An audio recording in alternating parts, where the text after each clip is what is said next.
This is Damon Fordham, adjunct professor of history at the Citadel in Charleston, South Carolina.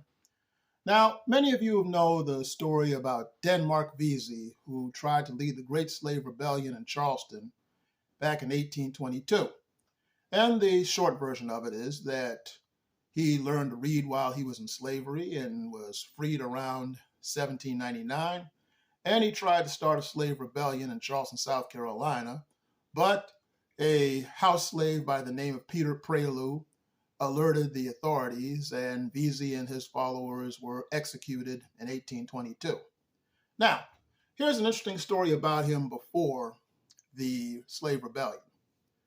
While Denmark Vesey was a free man, and this is according to the trial transcript of when Denmark Vesey went to trial for his role in the slave rebellion before he was executed, as the story goes that Denmark Vesey, while he was free, he was a carpenter as well as a lay pastor at the Hempstead AME Church, which was on Charleston's east side, which would later become Mother Emanuel AME. And it's said that when he was walking down the streets, it was known that he was a proud and free man. And one day as he was walking through Charleston, he saw this white man who had one of his slaves with him, and the enslaved man was basically shuffling and going, "Yes, sir, boss," and bowing to his white slave owner.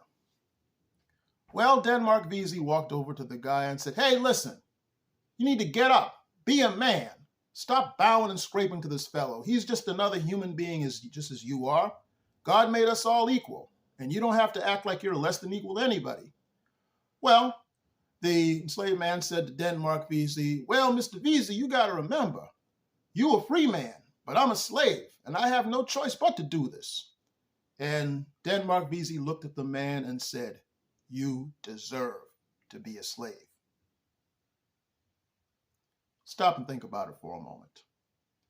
Yes, it's true that the man was enslaved and he could only do so much and so forth. But the thing about Denmark Vesey to understand is that you may be enslaved, but guess what? Your mind can still be free. And that makes all the difference in the world. This is Damon Fordham.